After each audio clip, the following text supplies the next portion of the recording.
Hello everyone, welcome to my YouTube channel. This is the sixth chapter of 11th class history and the chapter name is the three orders.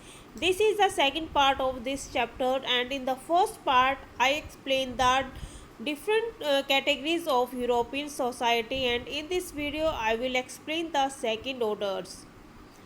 Manorial estate centres of wealth and power. Friends, यहाँ पर मैनोरियल estate किसको बोला जाता है? जहाँ पर एक राजा एक पर्टिकुलर एरिया में रहता है और उस पूरे एरिया को अपने कंट्रोल में किए हुए है, उसको मैनोरियल एस्टेट बोला जाता था। A lord house was known as manor house in feudal society. Feudal society यानी कि सामंतवाद समाज में एक लॉर्ड जिस एरिया में या जिस घर में रहता था उसको मैनर हाउस बोला जाता था और जिस एरिया को वो अपने कंट्रोल में करता था उसको मैनोरियल एस्टेट बोला जाता था। He would control peasants villages in the manorial estate. और यहाँ पर ये जो पूरा एरिया है पिक्चर में, इसको मैनोरियल एस्टेट बोला जाता है और इस मैनोरियल एस्टेट से लॉर्ड विलेज के जो पीजेंट्स थे, जो मजदूर थे, उनको कंट्रोल में रखता था। मैनोरियल एस्टेट वर सेल्फ सफिशिएंट इकोनॉमिक सेंटर्स। और ये जो मैनोरियल एस्टेट है ये सेल्फ सफिशिएंट इकोनॉमिक सेंटर थे क्योंकि यहाँ पर हर तरह की इकोनॉमिक एक्टिविटीज़ होती थी।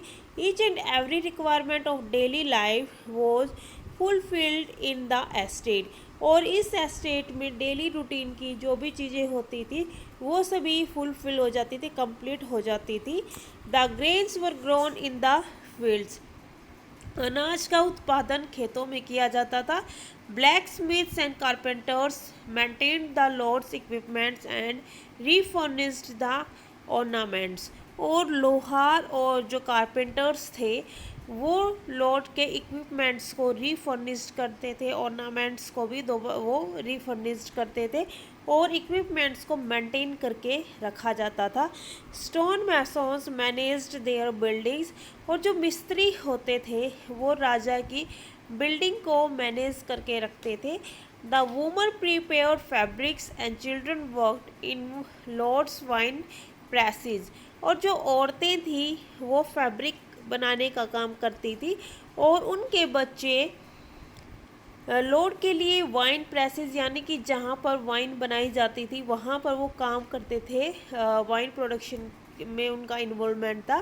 The estates consisted of woodlands and forest where the lords did hunting. The estate contained pastures. इसमें हमारा बताया गया है कि जो मैनोरियल एस्टेट है उसमें फॉरेस्ट कवर्ड एरिया भी होता था और जहाँ पर लॉर्ड्स हंटिंग का काम करते थे, यानी कि हंटिंग उनका शौक था और वो वहाँ पर जंगलों में हंटिंग करके अपना मनोरंजन करते थे। The estate contained pastures. और यहाँ पर चरागाह भी था जहाँ पर एनिमल्स को चराया जाता था, ग्रेजिंग की जाती थी। The church was also part of estate. और जो चर्च था वो भी एस्टेट का ही पार्ट होता था। Manner lowest unit of administration in the feudal system of Europe. Feudal system में सबसे हाईएस्ट जो यूनिट होती थी वो लॉर्ड होता था और जो लोएस्ट यूनिट थी वो मैनर होता था। तो ये एडमिनिस्ट्रेशन की सबसे लोएस्ट क्या थी? यूनिट थी यूरोप में। An estate given to lord contain vast territories with number of villages and had almost all kinds of resources. और जो मैनोरियल एस्टेट या जो लॉर्ड है वो अपने नीचे जो भी मैनर उनके काम करते थे वो उनको गांव प्रोवाइड करवाते थे कि उनको कहाँ पर एग्रीकल्चर करवाना है और उससे जितना भी टैक्स आता था या प्रोडक्शन आता था वो सब वो सब राजा के पास जाता था। लेकिन वो जो गांव थे उनको असाइन कौन करता था? लॉर्ड करता था मैनर्स को, यानी कि जो मैनर थे उनको वो गांव दे दिए जाते थे। इस पिक्चर में ये आप देख सकते हैं कि ये मैनर का हाउस है और यहाँ पर इसके लिए जो भी फैसिलिटीज़ थी वो प्रोवाइड यहाँ पर करवाई जाती थी।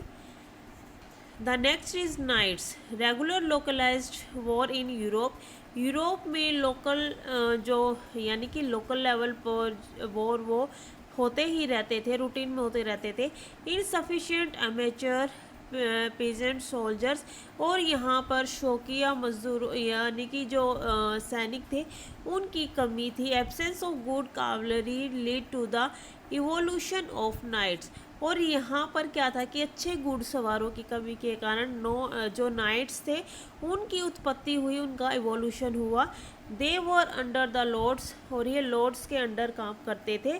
दे paid his lord customary fees and please to fight for him in war, और लॉर्ड इनको सैलरी देता था, यानी कि पेमेंट उनको दी जाती थी, फीस दी जाती थी, और उसके बदले में नाइट्स क्या करते थे कि जो वॉर जितने भी होते थे लोकल लेवल पर या लार्ज स्केल पर होते थे उसमें वो लॉर्ड का साथ देते थे।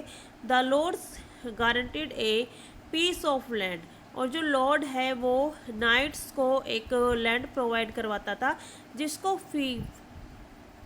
फीफ बोला जाता है, और ये कितना एरिया होता था 1000 to 2000 एकर्स और मोर।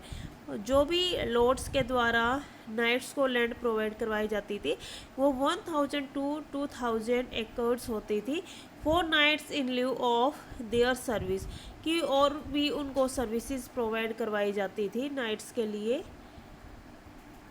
Nights a distinctive group, the lord give the knights a piece of land called fief. यहाँ पर जो लॉर्ड्स थे वो क्या करते थे यूरोप में, ये यूरोपियन सोसाइटी की ही बात चली हुई है, तो लॉर्ड्स से वो क्या करते थे नाइट्स को एग्रीकल्चर लैंड प्रोवाइड करवाते थे जिसको फीफ बोला जाता था।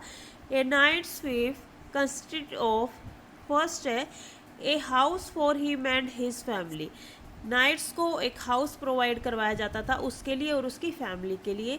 चर्च सेटलमेंट्स और dependents together with water mill and wine press, और उनको सभी तरह की फैसिलिटीज़ प्रोवाइड करवाई जाती थी, जैसे हाउस भी प्रोवाइड करवाए जाते थे, उसके साथ साथ उनके सेटलमेंट यानी ये घरों में ही वाटर मिल और वाइन प्रेस ये मशीनें लगी होती थी। The peasants cultivated the lands of the fief, और यहाँ पर जो नाइट्स थे वो लॉर्ड से जितनी भी एग्रीकल्चर लैंड उनको मिलती थी वो पीजेंट्स में उसका डिस्ट्रीब्यूशन करते थे, उनका उनसे कल्टीवेशन उसमें करवाते थे। A knight could serve more than one lord but remain loyal to his own lord, knights एक या एक से ज़्यादा लॉर्ड्स के लिए भी काम कर सकते थे, लेकिन जिस लॉर्ड ने उनको हाउस प्रोवाइड करवाया और फैसिलिटीज़ प्रोवाइड करवाई, फीस उनको दी जाती थी, तो वो उसके प्रति क्या होते थे लॉयल होते थे, वफादार होते थे। The next is the first orders. First orders में कलर्जी की मेन यानी कि रोल होता था। The Catholic church had its own laws on lands given to it by rulers and could levy taxes. यहाँ पर कैथोलिक जो चर्च थे उसके अपने ही नियम होते थे और राजा के द्वारा इनको जो कलर्जी थे उनको लैंड प्रोवाइड करवाई जाती थी, चर्च को भी लैंड दी जाती थी राजा के द्वारा, एंड कुड लिव टैक्सेस, और ये टैक्सेस को प्राप्त करते थे। जो वहाँ की जो पॉपुलेशन थी उसके ऊपर दो तरह के टैक्सेस लगाए जाते थे, एक टाइथ और एक टाइल। तो यहाँ पर जो रिलीजन के ऊपर जो टैक्सेस लगाए जाते थे वो कलर्जी वो उसको कलेक्ट करते थे। The church was a very powerful institution which didn't depend to on the king. Church की अपनी पावर होती थी, एक पावरफुल इंस्टीट्यूशन होता था यूरोप में, और राजा उनके ऊपर डिपेंड रहता था, यानी कि राजा के यहाँ पर रूल रेगुलेशन नहीं चलते थे चर्च में, क्योंकि जो चर्च है वो पावरफुल इंस्टीट्यूशन था, उसके अपने ही क्या थे लॉज थे, कानून थे, तो यहाँ पर वो कोई भी नया कानून बनाने के लिए राजा के ऊपर डिपेंड नहीं थे। At the head of the western church was the pope, और वेस्टर्न चर्च का पोप का हेड पोप था और पोप रोम में रहता था। The Christians in Europe guided by bishops, Europe में क्रिश्चियंस को गाइड किया जाता था, और किसके द्वारा किया जाता था, बिशप्स के द्वारा गाइड किया जाता था। Most villages had their own church, बहुत सारे ऐसे गांव थे और उन सभी गांव में चर्च होती थी। where people assembled every Sunday to listen to the sermon by the priest and pray together। और हर संडे को वहाँ पर लोग इकट्ठा होते थे और हर संडे को वहाँ पर प्रेयर की जाती थी। The next is tithe. Tithe मैंने अभी आपको बताया था कि ये एक तरह का टैक्स होता था। What was the tithe? A tax levied by the church on the peasants which was 1/10 of their produce. तो यहाँ पर जो चर्च था वो टैक्सेस को कलेक्ट करता था, और वो टैक्सेस कहाँ से कलेक्ट किए जाते थे? यानी कि मज़दूरों से कलेक्ट किए जाते थे। जितना भी लॉर्ड के द्वारा या मैनर के द्वारा या नाइट्स के द्वारा जितना भी एग्रीकल्चर लैंड, या फिर आप यहाँ पर क्या कह सकते हैं कि जो लॉर्ड्स थे वो चर्च को एग्रीकल्चर लैंड देते थे। तो यहाँ पर क्या था कि जो एग्रीकल्चर लैंड थी उस पे पीजेंट्स ही काम करते थे, मजदूर काम करते थे, और जो क्लर्जी थे वो उनसे टैक्स कलेक्ट करते थे। और ये टैक्स क्या है, जितना भी प्रोडक्शन होता था उसका 1/10 पार्ट यानी प्रोडक्शन का वो क्लर्जी को दिया जाता था।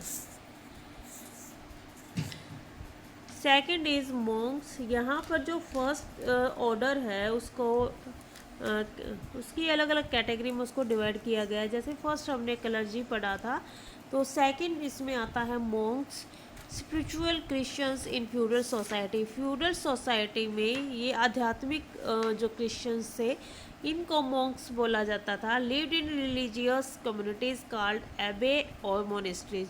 और ये धार्मिक स्थलों में रहते थे। धार्मिक जो उनकी कम्युनिटीज़ थी उनको क्या बोला जाता था? एबे और मोनेस्ट्रीज बोला जाता था। यहाँ पर ये रहते थे। Spend their time in worship, study and manual labour like farming. और वो अपना ज़्यादातर टाइम किस चीज़ में स्पेंड करते थे? पूजा पाठ में, अध्ययन में। और तीसरा, वो अपने आप ही फार्मिंग करते थे। वो अपने अंडर किसी भी किसान से या मजदूर से एग्रीकल्चर नहीं करवाते थे। वो उनके पास जितना भी एग्रीकल्चर लैंड होता था वहाँ पर वो खुद ही फार्मिंग करते थे। Most abbeys were single sex communities where man and woman lived in separate monasteries. तो यहाँ पर क्या बताया कि कुछ एबे ऐसे थे जहाँ पर मॉन्क्स और नन, मैन और वुमन के लिए अलग अलग सेपरेट मोनेस्ट्रीज होती थी और वो उनमें रहते थे। Monks and nuns didn't marry. और मॉन्क्स और नन्स शादी नहीं करते थे, ये उनके रूल्स होते थे। The next is monks basic rule to follow. जो मॉन्क्स थे वो कुछ जो उनके बेसिक रूल्स थे उनको वो फॉलो करते थे। The monks had to follow several basic rules to be spiritual being. यानी कि आध्यात्मिक बनने के लिए उनके कुछ रूल्स होते थे जिनको मॉन्क्स अपनाते थे, उनको फॉलो करते थे। Evidences have been found in the manuscript got from the Benedictine or monasteries which had 73 chapters। बेनेडिक्टाइन ये मोनेस्ट्री थी, यहाँ पर एविडेंसेस मिले हैं। और इन एविडेंस यानी कि एक मैन्युस्क्रिप्ट मिली है इस मोनेस्ट्री से, और ये उसमें 73 चैप्टर्स है। सम ऑफ इम्पोर्टेंट रूल्स वर, जो बुक मिली है उसमें 73 चैप्टर्स थे, उसमें कुछ इम्पोर्टेंट रूल्स लिखे हुए हैं। जैसे कि 6 chapters add the consent to speak should be granted to monks only on rare occasions. कि जो मॉन्क्स थे उनको रेयर ही किसी ओकेजन में उनको बोलने की परमिशन दी जाती थी, वो चुपचाप यानी कि शांत रहते थे। Chapter 7 said humanity means obedience. यानी कि ह्यूमैनिटी का उनके लिए मीनिंग क्या था? आज्ञाकारिता। यानी कि किसी भी चीज़ का वो पालन करते थे, आज्ञा ऑर्डर को वो फॉलो करते थे। Chapter 33 sad A monk should never possesses A private property. और चैप्टर 33 में लिखा हुआ था कि एक जो मॉन्क है उसके पास कोई भी प्राइवेट प्रॉपर्टी नहीं होनी चाहिए। The next is monks basic rules to follow. Chapter 47 said idleness is the enemy to the soul, so friars and sisters should be occupied at certain time in physical work and at fixed hours in readings। Chapter 47 में क्या बताया गया है कि जो आलस्य है वो आत्मा का सबसे बड़ा शत्रु है। और इसीलिए जो मॉन्क्स हैं या नन हैं, उनको क्या करना है, फिजिकल वर्क करना है जिसमें कि उनका टाइम स्पेंड हो सके, और उनका फिक्स टाइम होता था रीडिंग के लिए। Chapter 48 said the monastery should be settled out in the way that all requirements, water, meal, garden, workshops are found within its premises. इसमें बताया गया कि जो मोनेस्ट्रीज हैं उनमें सभी तरह की फैसिलिटीज़ होती थी, और उस चैप्टर 48 में ये बताया गया कि एक मोनेस्ट्री के अंदर सभी चीज़ें अवेलेबल होनी चाहिए, जैसे वाटर मिल, गार्डन, वर्कशॉप, कि वो जो मॉन्क और नन्स हैं वो एक ही एरिया में जो सोसाइटी है उससे दूर रहकर वो अपने काम खुद कर सकें। The next is monastery. The word monastery is derived from the Greek term monos, means someone who lives alone. Monastery का मतलब क्या है, ये ग्रीक वर्ड है मोनो, जिसका मतलब है कि वो पर्सन, यानी कि या फिर जो अकेले ही एक एरिया में शांत रूप से रहते हैं उसको मोनेस्ट्री बोला जाता था। कि समवन हु लिव्स अलोन, यानी कि एक व्यक्ति जो बिल्कुल अकेला रहता है उसको मोनोस बोला जाता था। It was a place where spiritual people spend their life alone, separated from worldly things.